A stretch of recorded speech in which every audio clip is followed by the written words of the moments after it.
Let me ask you a simple question. How many of you sitting here today find it easier to say I to others than to say I to yourself? Raise your hand. Be honest. Be honest. The pause smile you see. Most of us are experts in taking care of everyone else's needs. But when it comes to our own well-being, our own happiness, our own dreams, we put ourselves last in the queue of life. And then we wonder, why am I so drained? Why do I feel unfulfilled? Why does no one value me? The truth is, when you don't put yourself first, the world won't either. Today, let's talk about why putting yourself first is not selfish but necessary to live a meaningful, balanced, and fulfilling life. You know, in today's world, the moment someone hears the phrase, put yourself first, the first thought that comes is, oh, that's selfishness. But my friends, there is a big difference between selfishness and self-care. Let me explain. Imagine a lamp that has run out of oil. Can it give light to anyone else? No matter how much it wants to, it simply cannot. The lamp must first be refilled. Only then can it brighten up the darkness for others.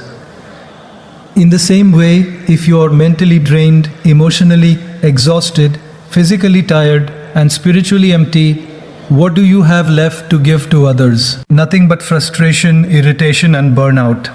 Many of us have been raised to believe that being a good person means always putting others before ourselves. And yes, service is a virtue. Sacrifice has its value, but there is a limit. If you keep giving from an empty heart, one day you will collapse. And then neither will you be able to help yourself nor anyone else. Think about it. Even on an airplane before takeoff, the air hostess says something very profound. In case of emergency, put your oxygen mask on first and then help the person next to you. Now, is that selfish? Not at all. It's common sense. Because only when you are breathing, only when you are safe, only when you are stable, you can actually serve others. Putting yourself first doesn't mean you stop caring about people.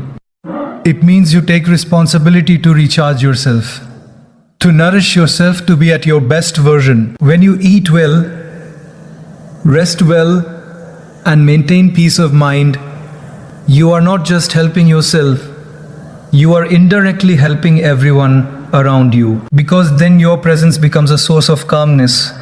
Your words become a source of encouragement, and your actions become a source of inspiration.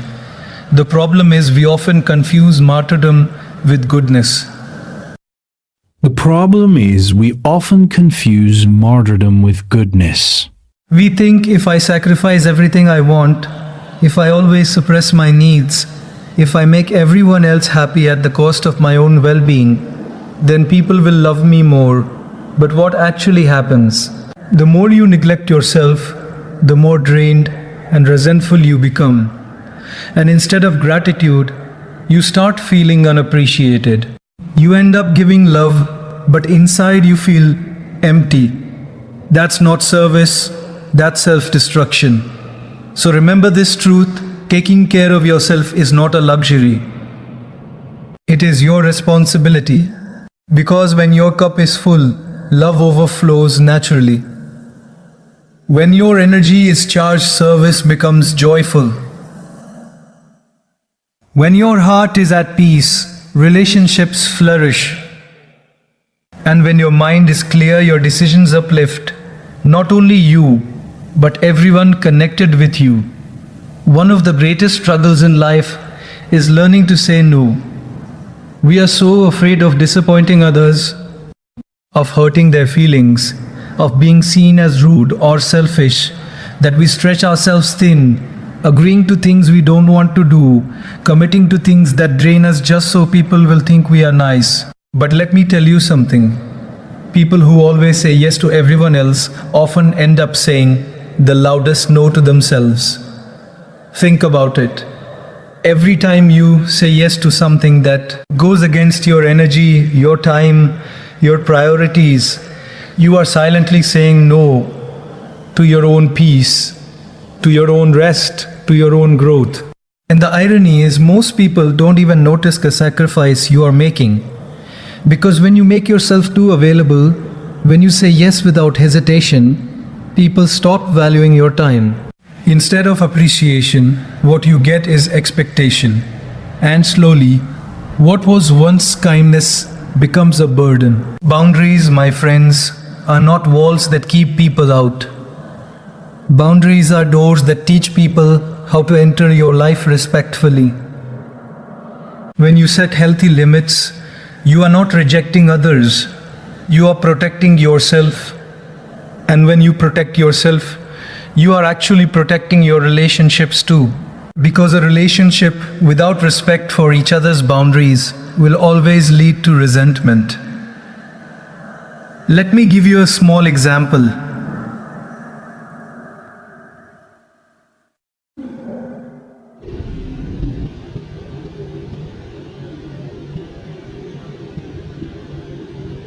Suppose you have a friend who calls you at midnight every other day just to talk about random things.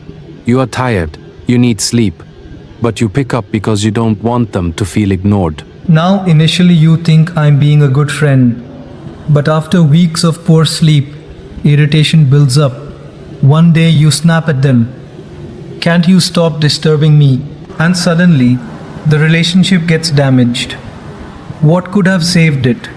A simple respectful boundary: I care for you, but I need to sleep on time. Let's talk tomorrow. That's not rejection.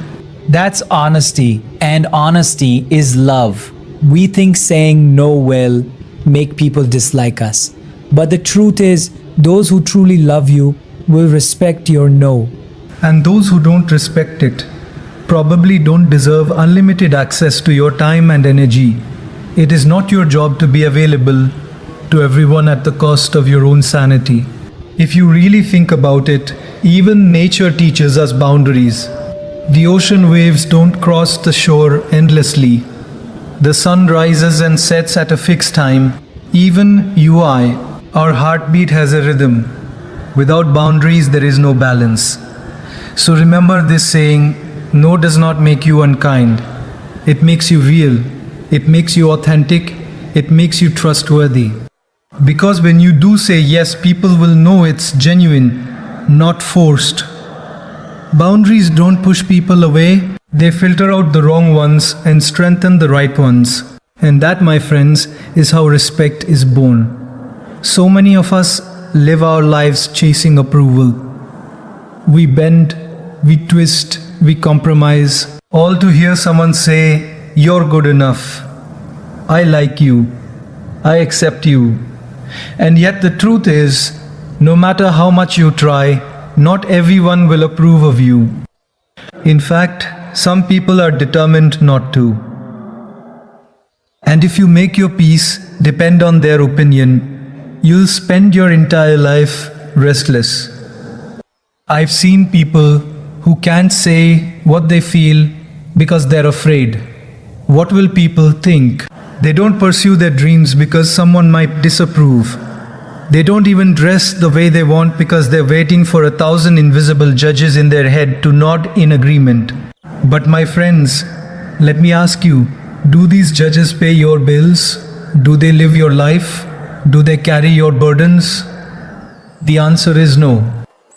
So why do we give their opinions the power to steal our peace? Peace of mind is priceless. Approval is endless. No matter how much you chase it, you will never catch all of it. Today they say you're good. Tomorrow they say you're not enough. Today they clap. Tomorrow they criticize.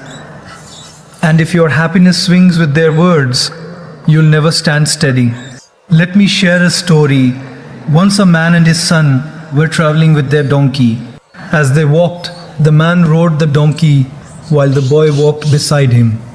People saw and said, "What a cruel father, making his son walk in the heat while he rides comfortably." Hearing this, The father felt guilty. So he got down and made the son ride instead. Soon others saw and said, "What a disrespectful son, riding while his old father walks." Embarrassed, both decided to ride together. People saw again and exclaimed, "How cruel!" both of them burdening the poor donkey. Frustrated, they both got off and started walking alongside the donkey. And again people mocked, "Look at these fools walking when they have a donkey." No matter what they did, somebody had something to say. That's life. If you live for approval, you will be like that father and son, constantly changing, constantly restless, never at peace. But when you choose peace, when you choose what feels aligned with your values and your heart, then you live free. So stop sacrificing your inner peace on the altar of people's opinions. Start asking yourself, does this choice bring me calmness? Does it align with my principles? If yes, then go ahead, even if the world criticizes, because let me tell you, people will talk no matter what. Let them. You don't need to silence the voices outside. You just need to silence the noise inside. When you prioritize inner peace over approval, your life changes. You sleep better at night. You wake up with clarity. You stop overthinking every word you said, every step you took. And most importantly, you stop being a slave to a crowd that doesn't even know what it wants. Approval is temporary, but peace is permanent. Choose peace, and approval will no longer control you. One of the greatest mistakes we make in life is underestimating our own worth. We live in a world that constantly measures us against others. How much you earn, how successful you look, how much you earn, how quickly you achieve things. And when we don't fit into these molds, we quietly tell ourselves, maybe I'm not good enough, maybe I don't matter as much as others.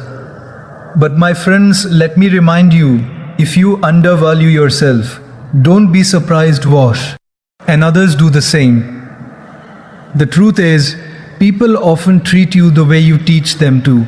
If you treat yourself as insignificant, if you keep putting yourself down, if you let others walk all over you, they will believe that's what you deserve. Respect starts with how you respect yourself. If you don't recognize your worth, how will anyone else? I once met a young man who was incredibly talented. He could play instruments, he could sing beautifully, he had brilliant ideas, but he kept saying things like, "Oh, I'm not that good. I don't think anyone would care about my work. I'm just average." And because he kept saying that, guess what happened? People around him also treated him as average. They never took his gifts seriously. They overlooked him. Not because he wasn't good, but because he himself believed he wasn't good. His energy, his lack of confidence told others exactly how to treat him. Think about a diamond. Imagine you walk into a shop and see a diamond ring priced at just a few rupees. What would you think? You'd immediately assume it's fake. Why? Because the price tag doesn't match the value of a real diamond. In the same way, if you put a cheap price tag on yourself, people will assume you're not real, you're not valuable. But when you know your worth, when you carry yourself with dignity, when you refuse to settle for less than respect, others begin to value you more. Knowing your worth doesn't mean arrogance. It doesn't mean walking around thinking you're better than everyone else. It simply means acknowledging that you are valuable, that your time matters, your dreams matter, your feelings matter. It means you don't let people treat you like an option when you deserve to be a priority. It means you don't let temporary opinions define your permanent identity. When you start valuing yourself, something beautiful happens. You attract better relationships. Better opportunities, better energy, because the world responds to the standard you set for yourself. If you keep accepting less, life will keep giving you less. But the day you say, I am worth more than this, everything around you begins to change. So I urge you, stop waiting for others to recognize your value. Stop waiting for applause, for approval, for someone else to remind you who you are. You are already worthy. You are already valuable. And until you see it, no one else will. Respect yourself enough to walk away from what doesn't serve you. Believe in your worth enough to pursue what sets your soul on fire, and carry yourself with the quiet dignity of someone who knows I don't need to prove my value. I am valuable. Time, my friends, is the most valuable currency we have. Yet strangely enough, it is the one we waste most carelessly. We spend hours, days, even years investing our energy into other people's opinions, other people's demands, other people's priorities. And then we sit back one day and wonder, where did my life go? The truth is simple. Your time is your life. How you spend your time is how you are spending your life. Many of us live as if time is unlimited, as if tomorrow is guaranteed.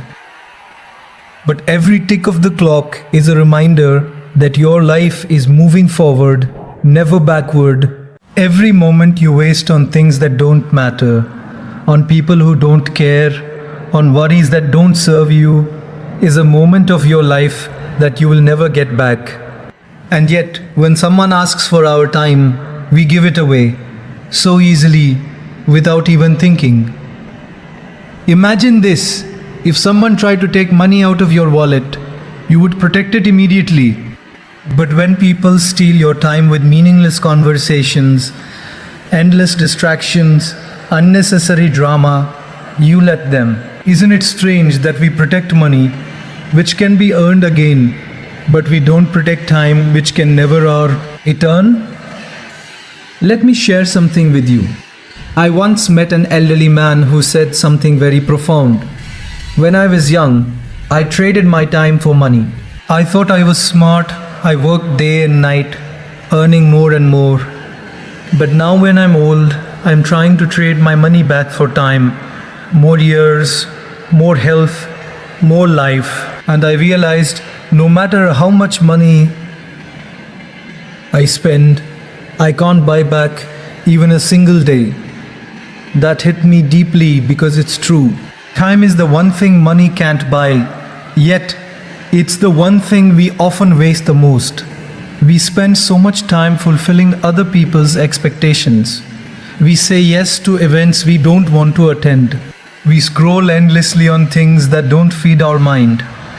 We get stuck in conversations that drain us all while ignoring the things that truly matter: our passions, our growth, our family, our inner peace. Every yes you give to something meaningless is a no you are giving to something meaningful. So my friends, start looking at